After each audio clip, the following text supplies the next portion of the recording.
Alrighty, it's time for your question. What have you got for me on this beautiful morning?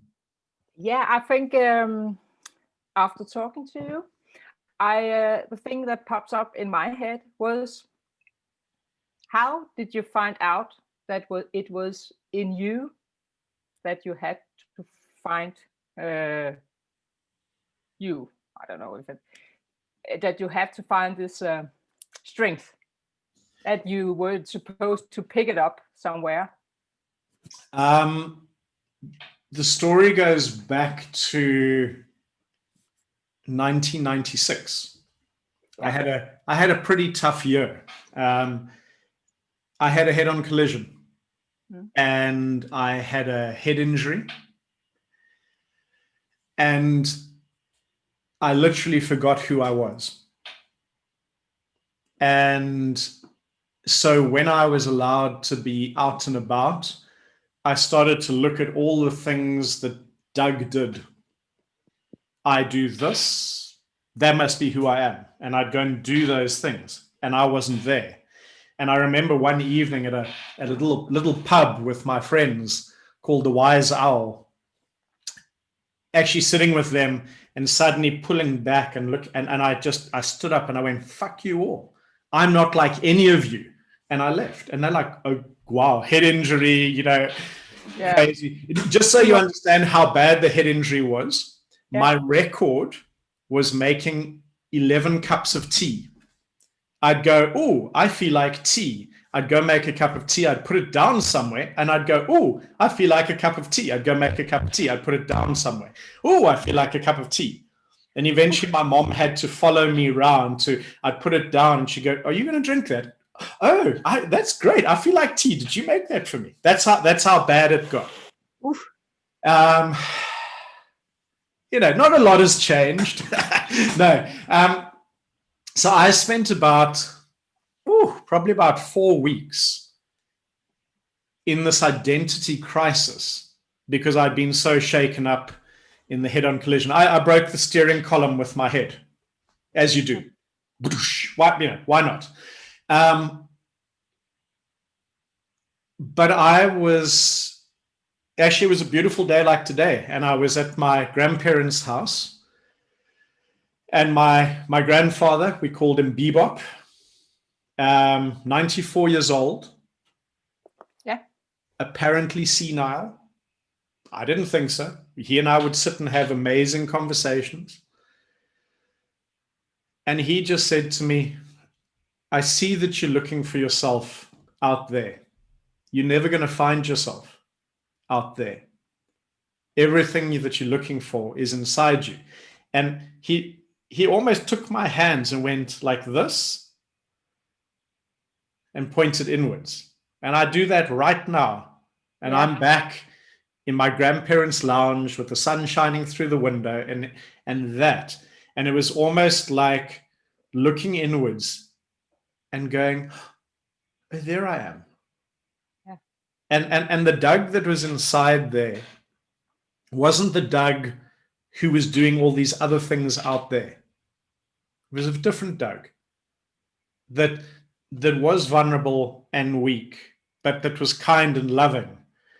And underneath there, all the look what I can do was having a level of power, but not knowing what was there for. Having a frustration and anger, a discomfort, not knowing what it was there for. And that's one significant place in my life and my journey where it was so clear that everything that I was looking for was in here.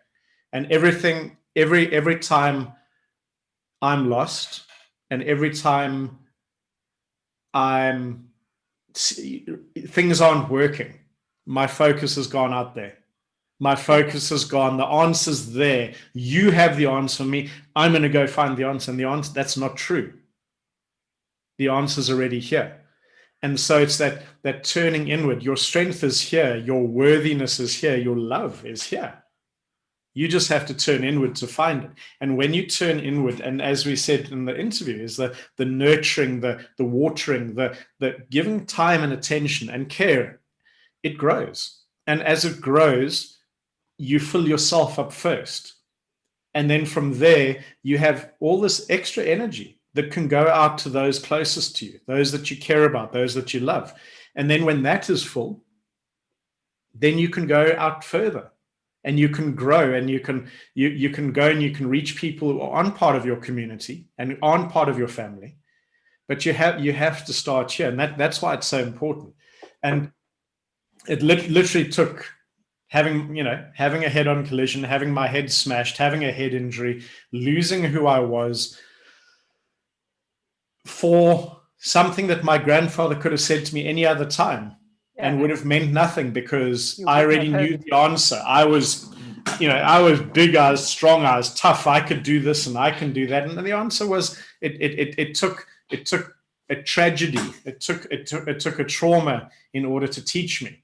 And now I'm very clear that every time I do something stupid, which is quite often, those traumas are there to teach me, because I obviously haven't learned well enough yet.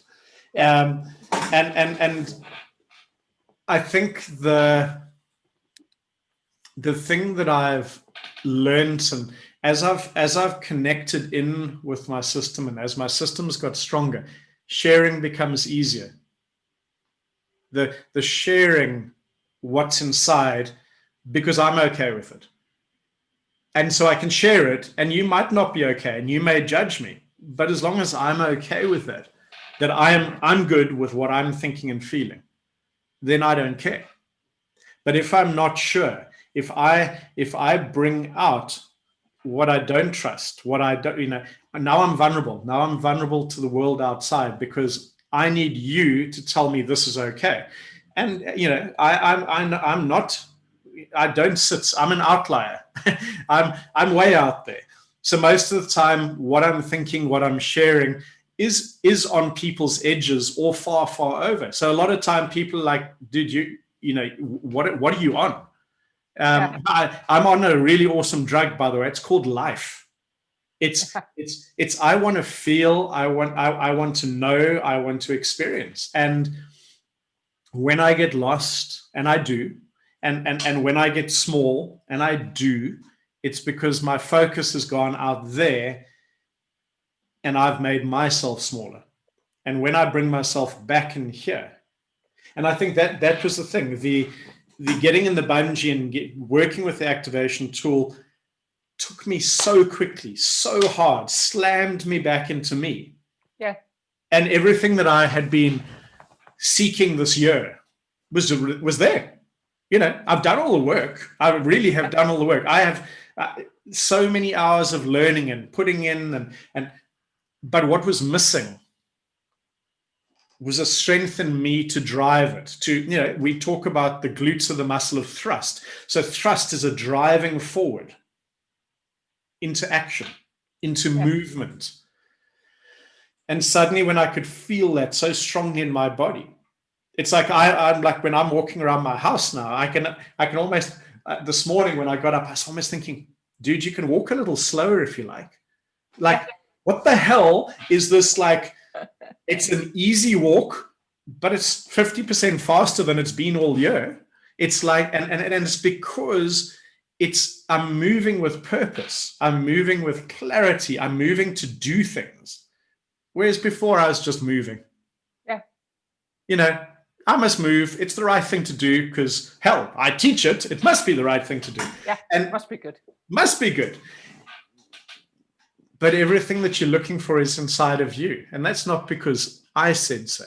That's because my grandfather said so. And he was a very, very wise man. And I believe him. And so it's I think when I was about 16, my sister, Kathy, gave me a book, 2 books, actually, in that time. The one was called Dianetics, which is Scientology. Ooh. And I didn't buy into the Scientology perspective of it, but I loved the idea of the mental clarity, and there were components of that woke something up. And then there was another book called The Power of a Subconscious Mind. Yeah. And I read that, and I was like, I got that. I get that. And so from about 16, I was learning and going into areas about possibilities and doing things differently and breaking patterns. And I was fascinated, and it was driving me. But I would say the pivotal moment was my grandfather sharing, so that all of that knowledge, because I was, what was I, 96? I was about 24. I was in my final year of physio, by the way. Yeah. I was starting my final year. That's a really, really bad time to have a head injury. When you've got a thesis that you're doing, and when you've got final year to do, and I was patient, and I wasn't allowed to surf for 3 months because they pretty much said, if you hit your head, you're probably going to die. It's that simple. And so that was February, and in July, still not fully back, and I was surfing at that point, and I had a 3-hour surf in ice cold water, and then we went to go play touch rugby to help train one of the provincial teams. Just we were just asked. Our group wasn't because I was any good. The group was good, but I was cold. I hadn't warmed up. I was running late. Hadn't worn rugby boots for probably 5 years, and I tore my cruciate. That and so that was interesting. So now in my final year of physio, not only have I just come out of a head injury, but I've also tore my cruciate, and they refused to let me go into the hospital to work with crutches, which, by the way, was bullshit, because somebody else in the previous year had an ankle injury, and she was allowed on crutches for about 6 months. And for me, they were like, you are such a disruptive force, because I was a pain in the ass. I'm the disruptive kid in the room. If I was actually there, most of the time I surfed my way through my studies. But when I was there, I was very attentive, and I want to learn. But they basically said, you can't come into the hospital on crutches. And so I went to my surgeon and I said, this is my problem. What are we going to do about it? And so he told me about some French surgeons that when they work with skiers, what they do is they put a big wedge under the heel, and then you don't need crutches because it never puts the cruciate under pressure. So I cut one of my slippers, stuck it in my shoe, did this, and Groote Schuur Hospital, I swear that main corridor is 800 meters long. Yeah. So of course, every placing I had to, so I'd leave the crutches at the door by the cafeteria, and then I come, and I'm very much that's always been me as well. If you set a rule that makes no sense, I'll listen, but a limitation, but I'll say screw you at the same time. So that's all. But part of that was, I knew what was going on in here. I was better here. I was still angry. I was angry. But it was screw you. I'm not, because basically they were saying, and because you can't come into the hospital with crutches, you're probably going to have to do another 3 months at the end of the year. I'm like, hell no. Hell no. You don't want me to do that, and I don't want to do that. So I think the other part, and why that's important to the story, is driven by discomfort. Driven by, I don't like the way things are. And it's too easy to blame your circumstances and where you're at on something else or someone else. And that too is when you give your power away. The blame game is the most disempowering thing we have. You made me feel this. Nope. You chose to feel this because you chose that this is what I did. You gave it meaning. You chose to feel this. And so if I can take responsibility, and a system that's strong, that has an integrity in it, can take responsibility. Yep, that was me. You still did something stupid, by the way. Doesn't let you off the hook. But I take responsibility that I chose to feel this, and therefore, otherwise I'm waiting for you to tell me it's okay again. I'm waiting for you and now I've given up my power, and it plays out in my physiology. It plays out. I like if I'm talking rugby, I watch players who get so annoyed with the referee and the way they're blowing the whistle that the entire focus is on the referee and not how to play the game. Yeah. And then when they come off, they want to blame the referee. And they go, but the referee was going to do that. And you made that your focus and you took your sight off the game. You know, I've trained players. I trained a guy who years ago was the most hated rugby player in South Africa. And when he approached me to ask me to work with him, I said, awesome, but there's a deal in this. You've got to acknowledge to me that you're an arsehole. And he's like, why would I do that? I said, because we're going to work with that. We're going to use that. I'm going to make you more of an arsehole. You're going to be strong. We're going to train you sagittal plane, frontal plane, rotational plane. But we're going to make you a bigger arsehole. We are going to make people focus on you. You're going to become more arrogant. You're going to become more people are going to want to smash you. But if you remember that the rule of the game is to win the game, then let them smash you. I will help you be so strong that they won't hurt you. And he's like, I like this game. Yeah. You know, the irony is, so because he was almost him against the whole of South African rugby, when I ended up going and working with the Springboks, and then they beat the All Blacks in Rustenburg, all like covert op, crazy, silly stuff. But he phoned me and went, you chose Jake White, the coach, over me. I'm not working with you anymore. I'm like, cool, dude. That's your thing. That's people. People are funny. Can you stay focused on what's important to you? How do you know what's important to you? You can feel it in here because your focus is here. But allowing that thing is for me new. Because I remember this autumn, I thought about after doing some activation with Maya, I work with her regularly. I went home and I continued the work, and I thought, why do I always have to do it myself? And I felt wrong because I don't know if I did, but I felt like I didn't let her have the result.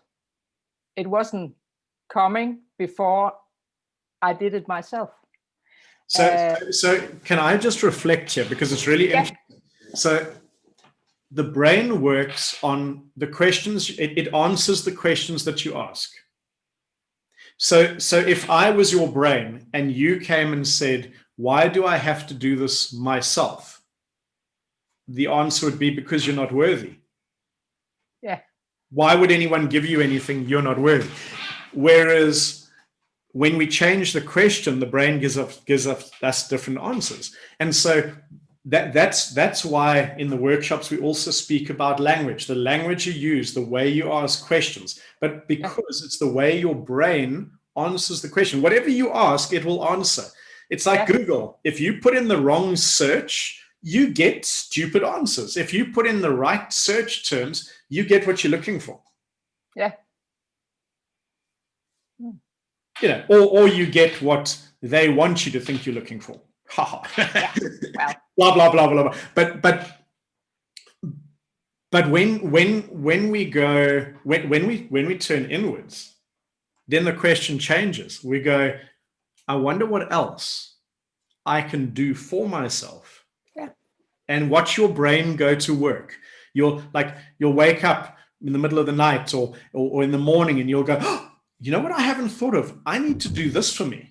Because you gave your brain a question and it went looking for answers, because that's what it does. And so if we go, oh, it's so dark and gloomy out here, which is what a lot of people are doing. I'm not, because the sun's shining. Oh, it's so dark and gloomy out here. I wonder what else I can't do because it's so cold. Your brain will tell you. And next minute your living space becomes smaller and smaller. It's always we're genies, invincible cosmic power, itty bitty living space. But actually, the thing, this conversation helped me to think, oh, I can do it myself. Yeah, and I'm feeling a little naughty, and but actually letting me doing it for myself is very it's very new that I'm allowing it to be for me properly, because I know I've been on the way for years, but actually feeling it and saying, if I want to lay and wriggle on the mattress for 2 hours, for me, it's actually all right. Really all right. So you're going to give yourself permission to do the work. Really enjoy it. Go of some shit that you have to just let yourself. Whatever I do, I can feel that I might, or I will try to really enjoy doing the things for me that I know are good, and it's all right that they are for me. That it's all right, as you say, filling myself up because you're worthy. Yeah, and filling myself up, I will be able to be more for my family. And we have said it so many times, and I know the terms, but now it's changing. Now I can more feel it. And imagine that you're a magnet. Yeah. Okay? And so whatever is going on here, you're attracting. Yeah. And the more good shit is going on here, the more good shit is coming to meet you out there. Yeah. The shittier we are in here, the shittier it gets out there. Yeah. It's what you are seeking is seeking you. It's one, but and sometimes it's just a different perspective. Sometimes as you turn around and you look the other way and you go, oh, the answer is there all along. It's or in this case, we take the thumb down and we point at our butts. Yeah. And so there's the container. There's there because so now you've closed your container. Now you can fill it up. If the container couldn't hold, it's like a sieve, pour in stuff and it just goes straight out. Well, that's worthy of nothing. So a lot of people who do all the right things, but they have no container to hold what they create. But as you said, when you're riding horses, when you get they are feeling things, and they are flight and fright animals, and you have to have them in the parasympathetic system to have a good experience. But when you come from one side, then it's all right. You're passing the same thing maybe, and it's all right. But when you turn around and come from the other side, it's suddenly a lion or something that they see, and they get afraid. So I just thought about that when you said, as you said, when you see it from the other side. And when the horse sometimes sees things from the other side, it's scaring the shit out of them. And then we've got to ask the question, did something happen to the horse? That's possibility number one. Or is the rider that rides the horse most often created the pattern in the horse? Yeah, of course. So therefore, figure out the side in the horse, which is triggering stuff, and know you have work to do, because you almost alluded to the left-hand side of the horse, right? Yeah. Just like your left psoas. Yeah. And left leg and left calf and and everything. Why not? And for me, that's so interesting working with animals, because I can speak with other riders about that you are, well, they are just reflecting you. but of course they're also reflecting me. But for but sure. you have to have the insight to acknowledge it, as you say. Well, this is the thing that, there are a lot of physios working with riders and working with horses with activation. And we know that the first thing you do is leave the horse alone until the rider's in balance. When the rider's in balance, which is why Maeve is, with her Activate Your Seat program, which is in the bungee, is all about get the rider in the best place, and suddenly the horse starts performing. No kidding. Welcome to life. Yeah. And the thing is, when you get it, it's obvious.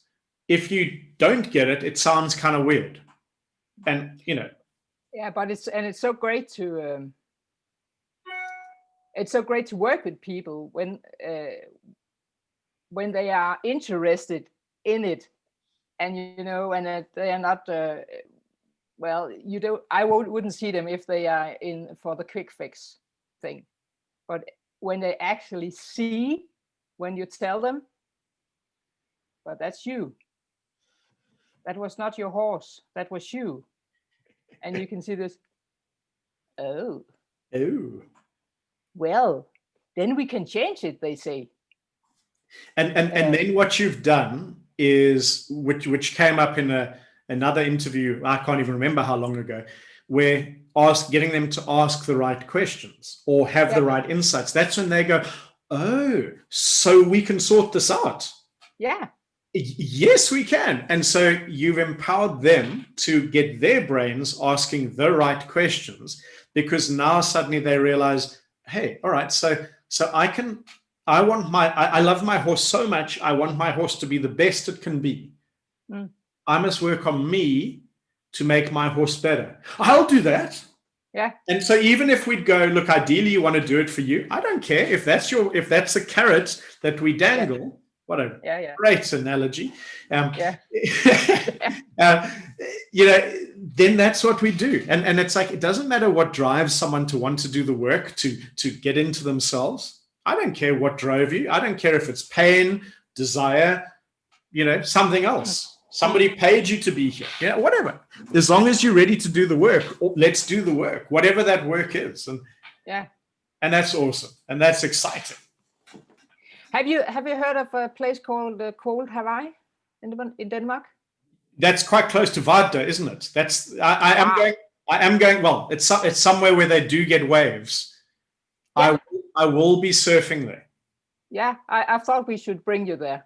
Yeah. I'm very much. I've got a photo in a magazine that we've got out, a surfing magazine, and it's amazing. It's actually in Norway somewhere, and it's snow on the mountains, but it's this beautiful point break, and one surfer out, because it's that.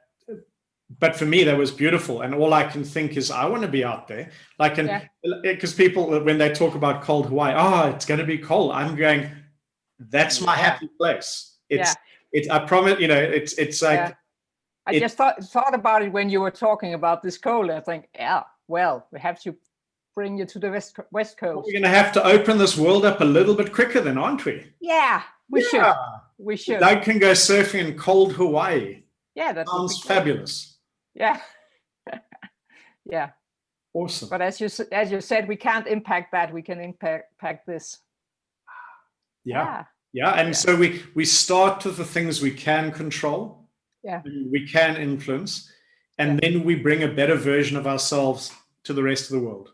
Yeah, whenever it is. Whenever. Well, the thing is, no, because the rest of the world is who's in your house. Yeah. And who comes to see you in your clinic, and who you happen to connect with. That's the world. It's not the big world, because that's too big. That's the ginormous elephant that we're not even there yet. We start small and we grow. It's like that, the biggest, strongest tree didn't pop up overnight, step by step. That's like the same thing as, like you say, as start loving yourself, start working with myself and allowing me to work with myself. Also, actually, I would be quite happy. I also like to travel and meet other people in some state, but actually, if I could live here, work with my be with my family, work with my horses and my surroundings, and see a few clients, I would be quite happy. We go. That's actually enough for me. I don't need the big, but you have to also allow yourself to be proud and strong in that, allowing it to be enough. Absolutely. And the thing is that, you know, I think a lot of people, when lockdowns came and started to realize, like, just financially, you look at what your monthly spend was before lockdown, and and then you go, well, I have this, but I really don't need that. And you realize, like, how much pressure people created on themselves to earn X amount for a whole lot of things they never had time to use because they were working so hard to make the money. Take those away, you go, oh, so actually what we need, or what I need per month, is this. Oh, I can do that. And so it's like, even that, I have conversations in 1,000 different directions with my clients, and sometimes managing our physiology is about resetting the targets, even financial. Yeah. And the thing is that once you get comfortable with the target you've got, it becomes so easy to achieve it. Yeah. That you exceed it and exceed it and exceed it. That's what I've found. Whenever I've set targets that are challenging enough but doable, if they're too big, I'll find a reason not to eventually. I'll lose momentum. But when I've made it achievable, I'll find it, like, and then I let go of it, because I'm going, okay, that's what I'm intending, aiming for, kind of going for. It's much easier. And you realize that you let yourself off the hook. You let your physiology relax a bit, and then your possibilities of what you can create opens up. Yeah. Awesome. Yeah. Kirsten, thank you so much. Thank you. It's great. It's been a great pleasure chatting to you this morning, and really, I want to thank you for being so brave and so courageous and sharing so openly. It's firstly so un-Danish. They actually gonna. And actually, I am. I am so un-Danish in many ways, and now I just need to be proud of it and in it. You made the know you're in the right place. Yeah, you made the place for me. I could feel secure, so I could show my certainty. That's great. Yeah. Well, thank you, because for me, that I know that somebody watching will gain so much from what you shared, and that's where the power lies. So I really appreciate that. Yeah, me too.